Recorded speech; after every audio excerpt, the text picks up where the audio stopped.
زملائه واخوانه وابناء مصر من اجل الثوره اللي شايف انها بتتعثر في تحقيق اهدافها.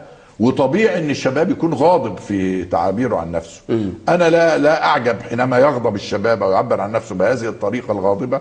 وعلى بقى العقلاء والحكماء والكبار مش ان هم يجاروه في هذا الغضب الى اقصى مدى، ولا يجوز لهم ايضا ان يصادروا هذا الغضب تحت زعم الحكم، لكن عليهم ان يطرحوا رؤيتهم وارائهم وافكارهم ويشاركوه في الحدود التي تحافظ على مصلحه الوطن. طيب، نحن امام رؤيتين، رؤيه جبهه الانقاذ والرؤيه التي صاغها الدكتور عبد المنعم ابو الفتوح في مبادرته، هنناقشها ولكن بعد هذا فاصل ونعود لنكمل هذا الحوار.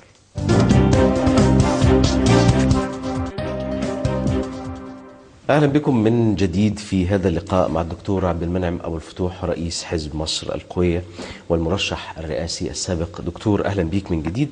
أنا على المطالب، نحن أمام مطالب حضرتك خصصتها في مبادرتك هذه، ربما كانت في مجموعة من المطالب أهمها تشكيل حكومة إنقاذ وطني مؤقت واتخاذ إجراءات فعالة وعملية تحقيق العدالة الانتقالية ووضع آلية حقيقية لإدارة حوار وطني حقيقي ملزمة لكل الأطراف.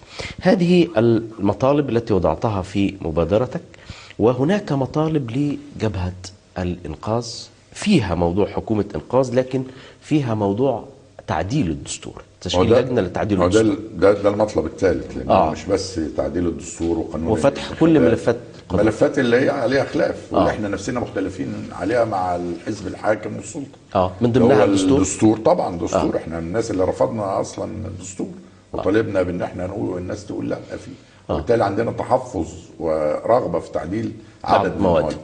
الحاجه الثانيه قانون الانتخابات اللي اقر خلافا لاجتماعات الحوار. برضك ده محتاج اعاده نظر، وهو امبارح في اللقاء اللي كان في الرئيس كان ده احد الاشياء اللي اتقالت. فده يعني في المطلب الثالث يشمل مساله الدستور، يشمل الحوار، يشمل قضايا مهمه في قضايا العداله الاجتماعيه ما تنتظرش لا تعديل دستور ولا اصدار، محتاجه قرارات او قوانين تقدر تبعات الاعلان الدستوري وخصوصا النائب العام، موقفكم النهائي؟ تبعات الاعلان الدستوري منها بقاء النائب العام الجديد.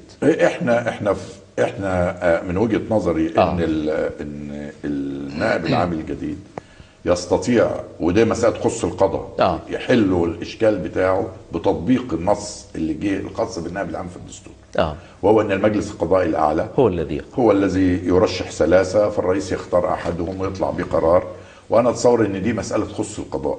الحقيقة أنا ضد المساس بالقضاء وما تم في حق القضاء، سواء بما تم أمام المحكمة الدستورية أو تم من صدور إعلانات للعدوان على القضاء. القضاء في مصر مؤسسة عريقة فيها قصور، فيها أخطاء. هو القضاء نفسه كان يضغط على إداراته وعلى رجاله من أجل ألا يعدلوا هذا الخلل الموجود. الآن احنا بعد الثورة أحد مطالب الثورة هو تطهير كافة مؤسسات الدولة بما فيها مؤسسة القضاء، لكن الذي يقوم بهذا الواجب هم القضاء أنفسهم. وهناك القضاء، هيئة القضاء تستطيع أن تقوم بهذا. فأنا علينا ألا نتدخل في شأن القضاء، ده مطلب نتركه لهم يحققوه فيما بينهم، ونعطيهم الطريقة والفرصة والشكل الذي يليق بالقضاء المصري. القضاء لا يجوز أن نزج به في السياسة، لا يجوز أن يكون القضاء على الهواء وفي الإعلام. كل هذا يمس قدسية القضاء ونزاهته واستقلاله، وده اللي يجب أن نحافظ عليه.